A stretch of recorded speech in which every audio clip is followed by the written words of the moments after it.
வணக்கம். அமலராஜ் அமலநாயகி. எனது கணவரும் காணாமல் ஆக்கப்பட்டு ஒரு பாதிக்கப்பட்டவளாக சில கருத்துக்களை இந்த காணாமல் போனோர் அலுவலகம் தொடர்பாக சில கருத்துக்களை இந்த ஊடக வாயிலாக அனைவருக்கும் தெரியப்படுத்த விரும்புகின்றேன். நாங்கள் கடந்த 2015ஆம் ஆண்டிலிருந்து எமது உறவுகளை தேடி உள்ளக பொறிமுறையில் நம்பிக்கை இழந்தவர்களாக சர்வதேச நீதி பொறிமுறை ஊடாகத்தான் எங்களுக்கான ஒரு தீர்வு கிட்டும் என்ற நம்பிக்கையோடு இத்தனை வருடங்களாக இந்த 2025 கடந்த நிலையிலையும் கடக்கப்போகும் நிலையிலும் நாங்கள் சர்வதேச நீதி பொறிமுறை ஊடாகத்தான் எங்களுக்கு நீதி வேணும்னு சொல்லி நாங்கள் கேட்டு நிற்கின்றோம். அந்த வகையில் இப்போ சர்வதேச வலிந்து காணாமல் ஆக்கப்பட்ட தினத்துக்கு கூட நாங்கள் சர்வதேச நீதியை கோரித்தான் பாரிய போராட்டமாக வடக்கிலும் கிழக்கிலும் இடம்பெற்றது. ஆனால் அந்த இடம்பெற்று இப்போது 66வது கூட்டத்தொடர் நடந்து கொண்டு இருக்கும் இந்த வேளையில் ஐநாவில் காணாமல் ஆக்கப்பட்ட விடயப்பிறப்பை உள்ளக பொறிமுறையின் ஊடாக நாங்கள் அவர்களுக்கு தீர்வு கொடுப்போம் என்று சொல்லி வெளிவிவகார அமைச்சர் முதல் உரையிலேயே கூறப்பட்டிருக்கிறது. ஆனாலும் இத்தனை வருடம் 2018ஆம் ஆண்டு இந்த காணாமல் போனோர் அலுவலகம் என்ற ஒரு விஷயத்தை இலங்கையில் நியமித்தார்கள். அதுக்கான ஆக்ட் வந்தது 2016. 2017 அதை நடைமுறைப்படுத்துவதற்கான செயல் வடிவம் பெற்றது. 2018 பிப்ரவரி மாதம் 28ஆம் தேதி இந்த காணாமல் போனோர் அலுவலகத்தை உருவாக்கினார்கள். தற்போது 7 வருடம் கடந்த நிலையிலும் இன்னும் பாதிக்கப்பட்ட மக்களிடமிருந்து அவர்கள் தரவுகளை மாத்திரமே பெற்று கொண்டிருக்கின்றார்கள். எங்களுக்கான எந்த ஒரு நீதியுமே கிடைக்கப்பெறவில்லை. இந்த 30ஆம் தேதி நாங்கள் சர்வதேச நீதி வேண்டும் என்று சொல்லி பெரிய பேரணியை நாங்கள் ஏற்படுத்தி இருந்தாலும் அதில் இருந்து 14 நாட்களின் பின் 13ஆம் தேதி வெள்ளிக்கிழமை காணாமல் போனோர் அலுவலகத்தால் மக்களை கூப்பிட்டு விசாரணைகள் நடத்தப்பட்டு சில ஊடகங்கள் வாயிலாகவும் அது உள்ளக பொறிமுறையை தாங்கள் விரும்புவதாக காட்டப்பட்டிருந்தது. உள்ளக பொறிமுறையில் இழப்பீடுகளை பாதிக்கப்பட்ட மக்களாகிய அவர்களுக்கு உண்மையிலேயே ஒரு கணவனை பிள்ளைகளை இழந்த குடும்பங்கள் அவர்கள் வருமானமின்றி வறுமையிலே வாடிக்கொண்டிருக்கின்றார்கள். இருந்தும் அவர்களுக்கான அந்த வருமானத்தை ஈட்டுவதற்காக எந்த ஒரு வழிகளும் இல்லை. தங்களுடைய பிள்ளைகளை 90ஆம் ஆண்டு காணாமல் ஆக்கப்பட்டதாக இருக்கட்டும், பல்கலைக்கழகத்திலிருந்து செல்லப்பட்டவர்களாக இருக்கட்டும், காணாமல் ஆக்கப்பட்ட அந்த உறவுகளை தேடி இன்னும் அந்த தாய்மார் மனைவிமார் தங்களோட உறவுகளுக்கு என்ன நடந்ததுன்றதை அறிவதற்காக இன்னும் எங்களோடு போராட்டங்களில் பங்கு பெற்றி கொண்டு இருக்கிறார்கள். தங்களோட உறவுகளுடைய நிலை அறிவதற்காக எங்களுடைய உறவுகளுக்கு கோடி கோடியாக இந்த அரசாங்கம் எந்த அரசாங்கம் வந்து கொட்டி தந்தாலும் எங்களுடைய மன எண்ணங்களில் இருப்பது எங்களோட உறவுகளுக்கு என்ன நடந்தது, உயிரோடு இருப்பார்களா இல்லையா, அவர்களை கொண்டு போனது எதற்காக, கொண்டு போனவர்கள் என்ன செய்தார்கள், அவர்கள் என்ன குற்றமிழைத்தார்கள். இங்கே கிழக்கில் மட்டக்களப்பில் பார்த்தீங்கன்னா முழுதும் அப்பாவி பொதுமக்கள்.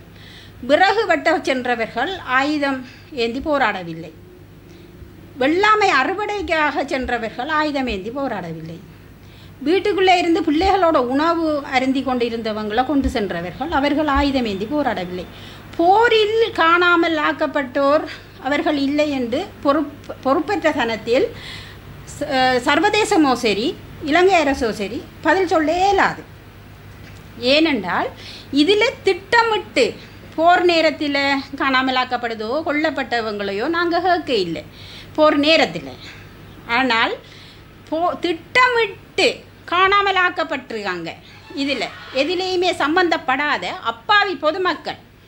அப்பாவி பொதுமக்களை கைகளில் வந்து ஒப்படைக்க சொன்னார்கள். கைகளில் போய் ஒப்படைக்கப்பட்டவர்கள் இருந்து சிறு குழந்தைகள் உட்பட பெண்கள் ஆண்கள் என பல்வேறுபட்ட மக்கள் திட்டமிட்டு ஒரு இன அழிப்பு இலங்கையில் நடந்தேறியிருக்கிறது.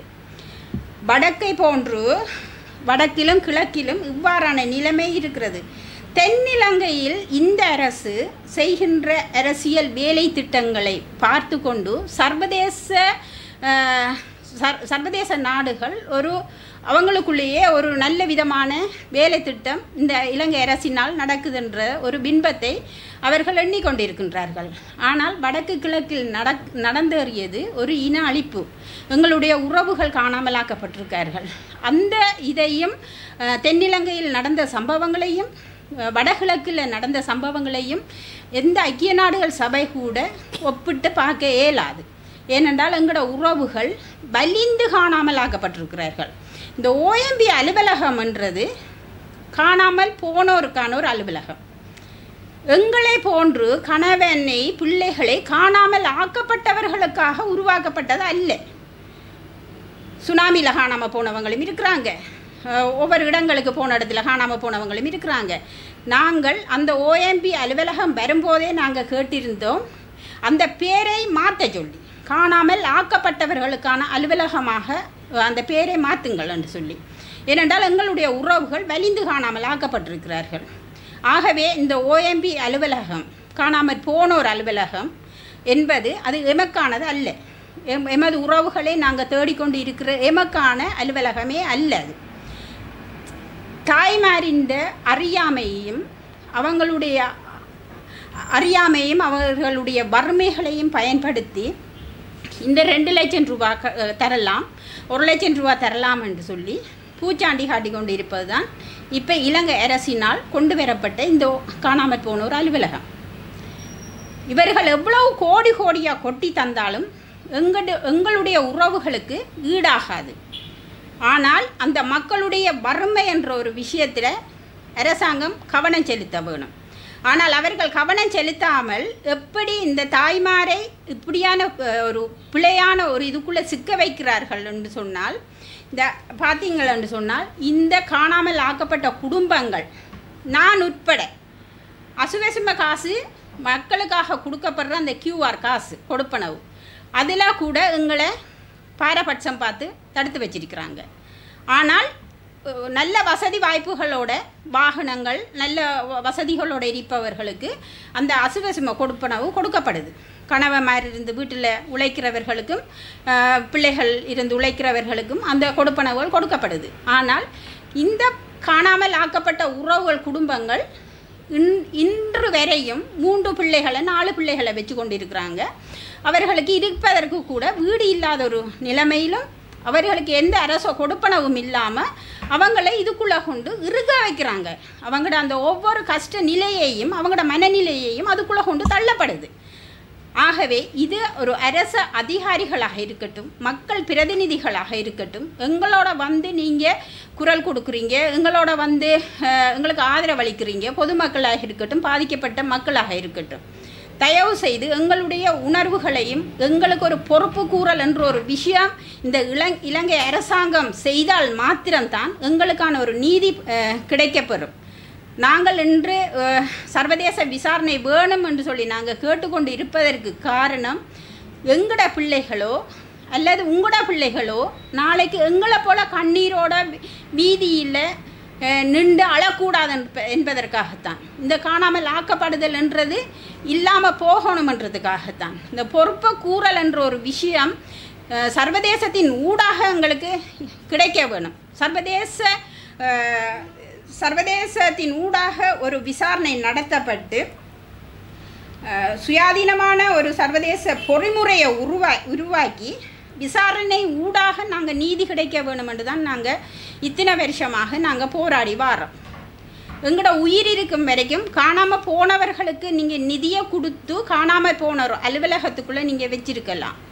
ஆனால் காணாமல் ஆக்கப்பட்ட எமது உறவுகள் எங்களோட கடைசி மூச்சு இருக்கும் வரைக்கும் எங்களோட உறவுகளுக்கு என்ன நடந்ததுன்ற அந்த பொறுப்பு கூறல் ஒரு விஷயத்தை சர்வதேசத்தின் ஊடாக இதை நாங்கள் பெற்றுக்கொள்ள வேணும். அவர்களுக்கு என்ன நடந்ததுன்றத ஒரு பொறுப்பு கூற வேணும். அது இந்த அரசாங்கமாக இருக்கட்டும், எந்த அரசாங்கம் வந்தாலும் அந்த பொறுப்பு கூறுற தன்மையை கொண்டு வர வேணும். கொண்டு வந்தால் தான் இனி வருங்காலங்களில் அந்த இப்படியான சம்பவங்கள், இந்த இன அழிப்பு, இந்த மக்களுக்கு எதிரான வேலைகள் நடந்தேறாமல் இருக்கும் என்பதற்காகத்தான் நாங்கள் சர்வதேச விசாரணையின் ஊடாக வேணுமென்றதை நாங்கள் கேட்டிருக்கிறோம். இந்த சர்வதேச நாடுகள் சேர்ந்து ஒரு இனத்துக்கு எதிராக ஆதரவு வழங்கி ஒரு இனத்தை அழித்து இன்றைக்கு அவர்கள் இது இந்த ஒரு கட்டத்திலேயாவது அவங்க எங்களுக்கு உதவுவாங்கன்ட்டு நாங்கள் நம்பிக்கொண்டிருந்த நாங்கள். ஆனால் இந்த ஐநா ஆணையாளரும் அதை பாராபட்சமாக மற்ற நாடுகளும் பாராபட்சம் பார்த்து எங்களை கைவிடுற இந்த நழுவல் போக்கு என்பது எங்களுக்கு சரியான ஒரு மனவேதனை அளிக்கின்றது. இந்த அரசு அதிகாரிமார் சில அம்மாக்களுக்கு நீங்கள் போராட்டத்துக்கு போய் என்னத்தை காண போகிறீங்கள், உங்களுக்கான இந்த இதுகளை விட்டுட்டு நீங்கள் வாங்க காணா போன பதிவு அல்லது மரணப்பதிவு எடுங்க, உங்களுக்கான கொடுப்பனவுகளை தருவோம் என்று சொல்லி அந்த அம்மாக்களின் மனங்களை மாற்றுறீங்க. ஒரு நாள் நீங்கள் ஒரு மணித்தியாலம் உங்களோட அன்பானவர்கள் எங்கேயாவது போய் அவங்களோட தொடர்புகள் கிடைக்க இல்லைன்னு சொன்னால், உங்களோட கணவராக இருக்கட்டும், பிள்ளைகளாக இருக்கட்டும், மனைவியாக இருக்கட்டும், உங்களோட மனநிலை எந்த அளவுக்கு அந்த பாதிக்கப்பட்டு இருக்கும். அவங்களோட தொடர்பு கிடைக்கலன்றோடனே நீங்கள் எவ்வளோ வேதனைப்படுவீங்க. ஆனால் நாங்கள் இந்த 17 வருடமாக எங்களோட அன்பானவர்களை தொலைத்து விட்டு பல்வேறுபட்ட இன்னல்களுக்கு மத்தியில் நாங்கள் நீதி கேட்டு நிற்கிறோம். சாட்சியங்களாக, உயிருள்ள சாட்சியங்களாக நாங்கள் இருக்கிறோம். ஆனால் எங்களோட சாட்சியங்கள் என்ன இருந்தும் இந்த இலங்கை அரசாங்கத்தில் ஆட்சிகள் மாறி மாறி ஒவ்வொரு தலைமைகள் மாறினாலும் எங்களுக்கு நீதி கிடைக்கப்பெறவில்லை. நாங்கள் எதிர்பார்க்குற விஷயம் கிடைக்கப்படலை, விசாரணை நடத்தப்படவில்லை. குற்றவாளிகளை இனம் கண்டாலும் அவர்களை விடுதலை செய்கிறாங்க. அவங்கள எந்த குற்றமும் இல்லைன்னு சொல்லி விடுறாங்க. இதுதான் இந்த இலங்கை அரசின் நீதி பொறிமுறைக்குள்ளே இருக்குது. இதால் தான் நாங்கள் சர்வதேச நீதியை கேட்டு நாங்கள் இன்றைக்கு வரைக்கும் நிற்கிறோம். நாளைக்கு எனவே இந்த அரசு தலைமைகளாக இருக்கட்டும், அரசு அதிகாரிகளாக இருக்கட்டும், அல்லது மக்கள் பிரதிநிதிகளாக இருக்கட்டும், இல்லை இது சார்ந்து செயற்படுறவங்களாக இருக்கட்டும், எல்லாரும் எங்களோட மனநிலையை கொஞ்சம் கவனத்தில் கொண்டு எதிர்காலத்தில் உங்களோட பிள்ளைகளுக்காகவும் உங்களோட குடும்பத்துக்காகவும் தான் நாங்கள் இந்த போராட்டங்களை நடத்துகிறோம், இந்த வலிகளை சுமக்கிறோம். இந்த ஒவ்வொரு விஷயங்களையும் நாங்கள் சர்வதேச ஒரு நீதி பொறிமுறை வர வேண்டும் என்று சொல்லி நாங்கள் கேட்டு நிற்கின்றோம். ஏனென்றால் இந்த இலங்கை உள்ளக பொறிமுறைகள் எனக்கு ஆணைக்குழுக்கள் வந்துட்டுது. இந்த உள்ளக பொறிமுறைகள் ஊடாக நாங்கள் ஏமாற்றப்பட்ட பாதிக்கப்பட்ட மக்களாகத்தான் நாங்கள் இந்த விஷயத்தை கேட்குறோம். ஆகவே இந்த விஷயங்களை எல்லோரும், இது எங்களுக்கு ஒரு காணாமல் ஆக்கப்பட்ட குடும்பங்களுக்கு அல்லது பெண்களுக்கு இந்த அமைப்புக்கு தான் இந்த பொறுப்பு இருக்குன்றது அல்ல. அனைவருக்கும் இந்த பொறுப்புகள் இருக்குது. ஒரு வெறுமனமே இப்போ கொஞ்சம் ஊடகங்களில் இணையதளங்களில் நாங்கள் பார்க்கக்கூடிய மாதிரி இருக்குது. காணாமல் ஆக்கப்பட்ட அமைப்பின் ஊடாக நாங்கள் சரியான விழிப்புணர்வுகளை தாய்மாருக்கு கொடுக்கவில்லை என்று சொல்லி, அது அமைப்புக்கு மாத்திரம்தான் அந்த பொறுப்பு இல்லை. அது அத்தனை பேரும் வீட்டிலிருந்து ஈஸியாக எழுதுகிறவங்களுக்கு எழுதி கொண்டு போகலாம்.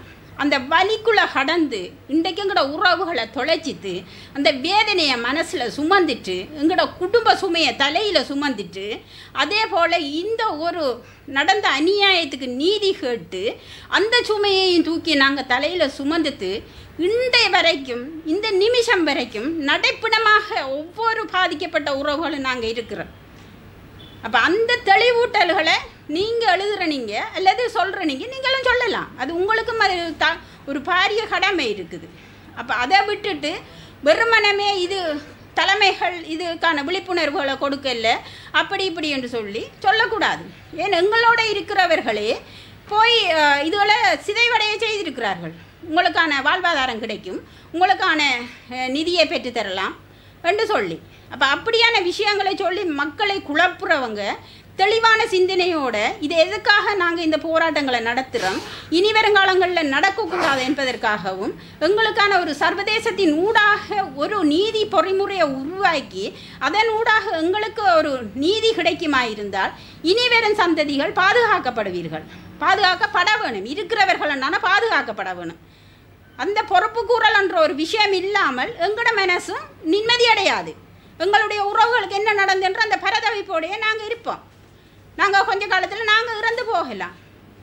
ஆனால் இருக்கிற சந்ததிக்கும் எந்த பிள்ளையாக இருக்கட்டும், எந்த பேர பிள்ளையாக இருக்கட்டும், உங்களோட பிள்ளைகளாக இருக்கட்டும். இந்த ஒவ்வொருத்தரும் அதை கவனத்தில் கொள்ள வேணும் என்பதை இந்த ஊடக வாயிலாக சொல்கிறோம். இது எங்களோட தனிப்பட்ட ரீதியான ஒரு வேண்டுகோள் அல்ல, இது போராட்ட ரீதியானதில்லை. இது மக்களுக்காக, மக்கள் நீதியை நாங்கள் கேட்டு நிற்கின்றோம்.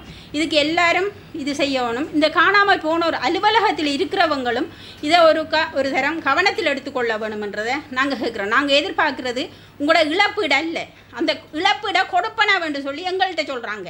இந்த காணா போனார் அலுவலகத்திட்ட நாங்கள் கேள்வி கேட்ட நேரம் அவங்க சொல்கிறாங்க, அம்மா இது இழப்பீடு இல்லை, இது கொடுப்பன வேண்டு. ஆனால் பெற்றோர்கள்ட்ட சொல்லப்படுது இது ஒரு இழப்பீடு. எங்களோட பிள்ளைகளுக்கு 1 லட்சம் 2 லட்சம் ரூபா நீங்கள் காசு தந்து அந்த ஃபைலை க்ளோஸ் பண்ணி அவங்க எதுக்காக கொண்டு போனாங்க, என்னத்துக்காக கொண்டு போனால் என்ன நடந்ததுன்றது கூட தெரியாமல் நீங்கள் முடிக்கிறதுக்கான வேலை திட்டங்களை இந்த காணாமல் போன ஒரு அலுவலகம், செயலில் இருந்த அலுவலகம், இது சர்வதேச நாடுகளும் உற்று நோக்கி இதுக்கான ஒரு தீர்வை இந்த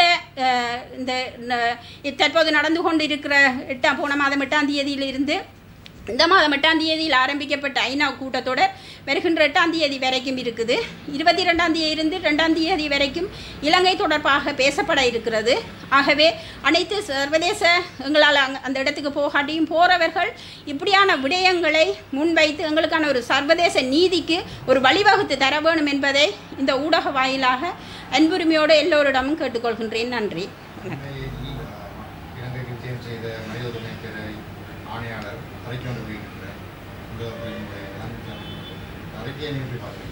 அதைத்தான் அந்த மனித உரிமை பேரவையில் இருந்து வந்த ஆணையாளர் எங்களோட வழிகளை எல்லாத்தையும் அவர் பார்த்தவர். செம்மணி புதைகுழியில் போய் பூத்தூவி இது செய்தவர், அஞ்சலி செலுத்தினவர். ஆனால் எங்களுடைய வழிகளை நேரில் கண்டவர். தென்னிலங்கையில் நடக்கின்ற அபிவிருத்தி வேலைகளோ அந்த ஊழலற்ற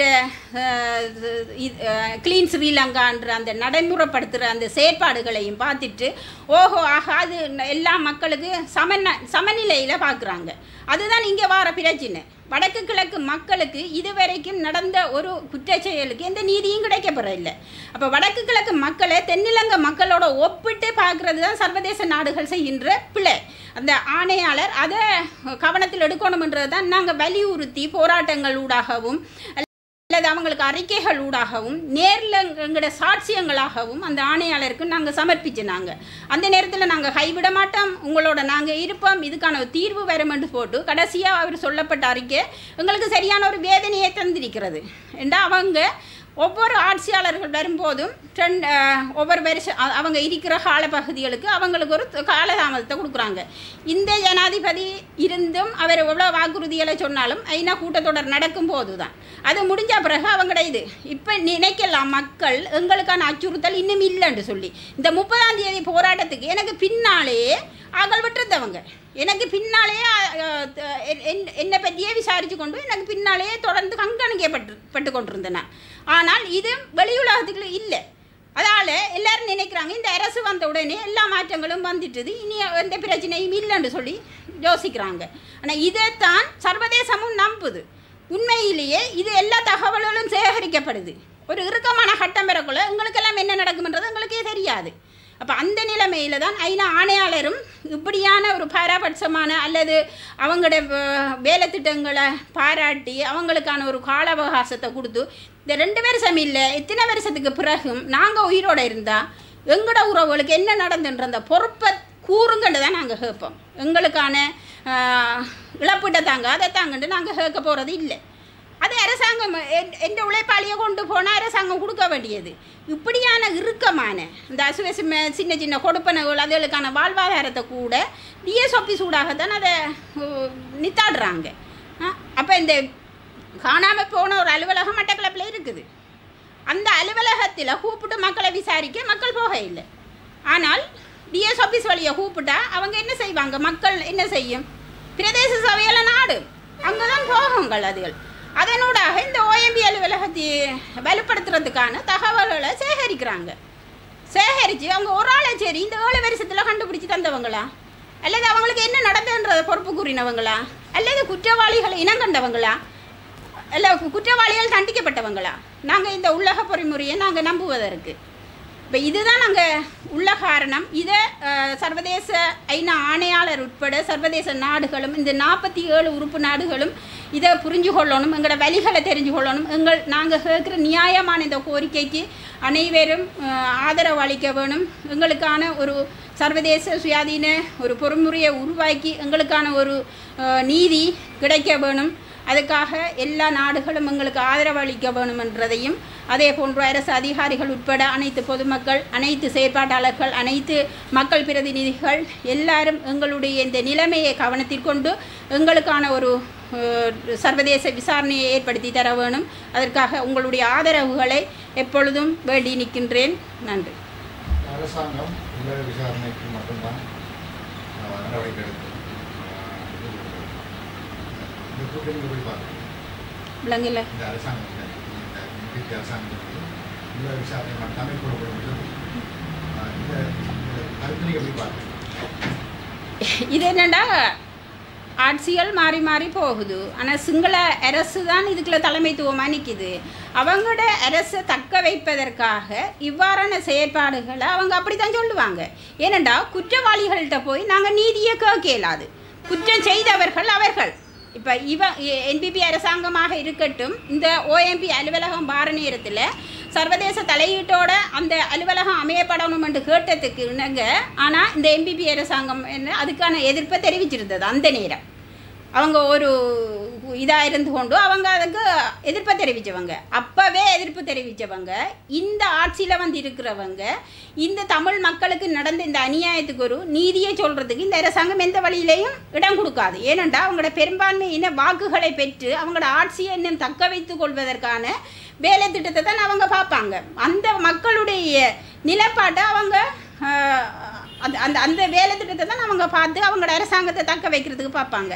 ஆனால் இங்கே வடக்கு கிழக்கில் பாதிக்கப்பட்ட மக்களுக்கான எந்த ஒரு நடந்த அநியாயங்களுக்கு எந்த ஒரு நீதியும் இந்த அரசாங்கமும் தரப்போகிறதில்லை. அவர் வரும்போது எங்களுக்கு சொல்லிக்கொண்டு தான் வந்தவர். பாதிக்கப்பட்ட அம்மாக்கள் ஒரு ஆள் காணாமல் போனால் எந்த அளவுக்கு எங்களுக்கு இது இருக்குமெண்டு நாங்கள் காணாமல் போனவர்களை பற்றி கேட்கவில்லை, காணாமல் ஆக்கப்பட்டவர்களை பற்றி கேட்கின்றோம். இறந்தவர்களை பற்றி கொண்டு வந்து தாங்கன்னு நாங்கள் கேட்கவில்லை, காணாமல் கைகளில் கொடுத்தவர்களைத்தான் கேட்கின்றோம். இந்த வகையில் இந்த அரசாங்கம் அதை புரிஞ்சு கொள்ள வேணும். நாங்கள் 2 லட்சம் ரூபாயையும் கேட்கவில்லை, எங்களுக்கு எங்களோட உறவுகளுக்கு இழப்பீடையும் கேட்கவில்லை. அவர்களுக்கு என்ன நடந்தது என்றதைத்தான் நாங்கள் கேட்டு நிற்கின்றோம். இந்த விஷயத்துக்கு எப்பவும் இவங்க முடிவு தரத்துக்கு இந்த அரசாங்கம் இல்லை, சிங்கள அரசால் எந்த ஒரு அரசாங்கம் வந்தாலும் எங்களுக்கான இது கிடைக்க போகிறதில்லை. இவங்க இப்போ ஐக்கிய நாடுகள் சபையிலிருந்து ஒரு கால அவகாசத்தை கொடுத்தாலும் கூட அந்த கால அவகாசம் முடிகிற நேரத்தில் கூட எங்களுக்கான தீர்வு கிடைக்காம தான் இருக்க போகுது. நாங்கள் அதுக்கு பிறகும் சர்வதேச நீதியை தான் கேட்க போகிறோம். இப்போவும் அதைத்தான் கேட்டுக்கொண்டிருக்கிறோம். 2015 இருந்து சர்வதேச நீதி வேணும் என்று தான் நாங்கள் இத்தனை வருஷமாக கேட்டுக்கொண்டிருக்கிறோம். ஆனால் அதுக்கான எந்த ஒரு இதுவும் சர்வதேசமும் பாராமுகமாக இருக்கிறது. எங்களுக்கு பாதிக்கப்பட்ட தரப்புகளாக எங்களுக்கு சரியான ஒரு மனவேதனையை தான் கொண்டு வந்திருக்கிறது. ஆகவே அவங்க இதில் இந்த கடைசி இந்த கூட்டத்தொடர் முடிவில் அவங்க இடம்பெற அறிக்கை எங்களுக்கு பாதிக்கப்பட்ட மக்களுக்கு ஒரு சாதகமான அறிக்கையாகவும் அமைய வேணும். அதை அமுல்படுத்தும் விதமாகவும் ஒரு சர்வதேச நீதி பொறிமுறை ஊடாக எங்களுடைய உறவுகளுக்கு என்ன நடந்தது அல்லது அவர்கள் எங்கே இருக்கின்றார்கள் அவர்கள் எங்களுக்கு கிடைக்க வேணும். அதுக்காக சர்வதேசமும் பொறுப்போடு செயற்பட வேணும் என்பதை கேட்கின்றோம்.